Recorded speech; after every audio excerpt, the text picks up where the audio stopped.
everybody? I am Diana Lovejoy, and this is So Into You. To all of my subscribers, I would like to thank you, and I'd like to welcome you back. And to all of my new viewers, I would like to say thank you as well and welcome you today. Now listen, it's a rainy day in Georgia. We're still fighting COVID. There's so much racial injustice and disparities that we are facing every day, as we've been seeing on the news. But my hope is that through my inspirational messages, I can spread a little love and a little light. With that being said, let's get right into it.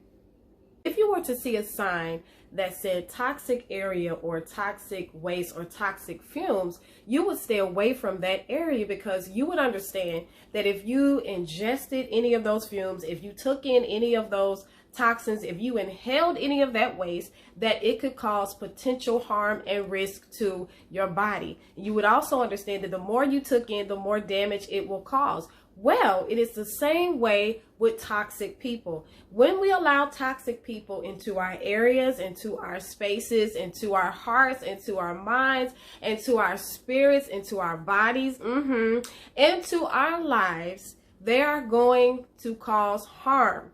And the longer they stay, the more damage they are going to do. Now, let's get into it about who these toxic people are, because sometimes they are hard to identify.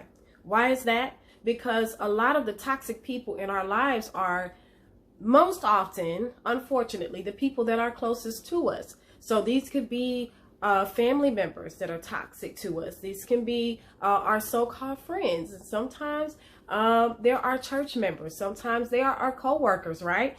And sometimes, it's hard to identify, because the energy that you get from them, or the attitude or the disdain that you get from them, kind of camouflages itself or disguises itself as other things.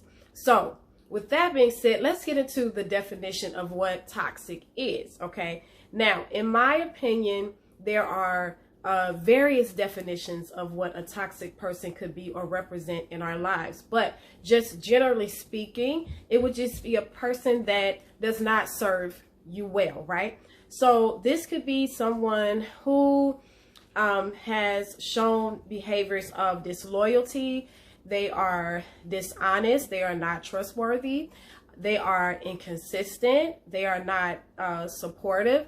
They are sometimes narcissistic, which that subject is something that I may get into another time. I am no expert, but I have entertained relationships with narcissistic people. It is no joke, and I may talk about that a little bit later. And they are manipulative at times. So as I said, just generally speaking, a person that does not serve you well, a person that is not good for your mental or emotional well-being. In my first two videos, if you've been watching my videos, you can kind of see that I've been saying that self-love is a process. And I can tell you that disconnecting from people who were toxic in my life was very vital to my process. Had I not done it, I wouldn't be healed today. Had I not done it, I wouldn't be free today.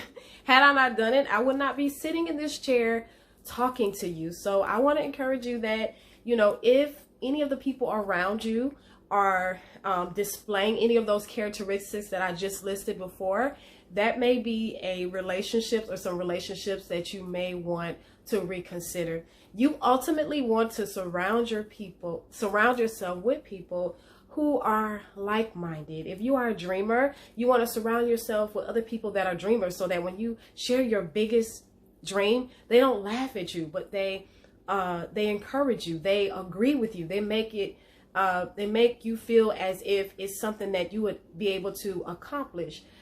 You want to surround yourself with other people that are go-getters. If you somebody who, you like to go after things, the next big thing, you like to take things to the next level, you need to surround yourself with other people that are go-getters. You need to surround yourself with people who are committed to growth and transformation in the same way that you are. All right, with that being said, I'd like to share a brief story with you. There's a man in the Bible that was sick, right? I believe he was a paraplegic. And so him and his friends decide that they're going to go where Jesus is so that this man can receive his healing.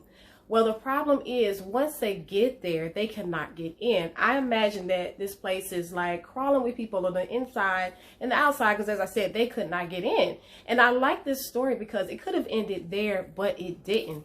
This man's friends was so determined that he was going to receive his healing that they go on top of the roof, they drill a hole in the roof, and they lower him down right in front of Jesus, and this man receives his healing. Now, I'm reading this story and I'm like, these are the kind of people that we need to be friends with. These are the kind of people that we need to surround ourselves with. I'm talking about people who want to see you healed by any means necessary. People who want to see you have success by any means necessary. People who want to see you win by any means necessary. We should be aligning ourselves with people who love and support us for real. We should be aligning ourselves with people who are like-minded, like, I'm a go-getter, you a go-getter. We should be aligning ourselves with people who are good for our purpose and our destiny, where we see ourselves going, people who are good for our emotional and our mental well-being.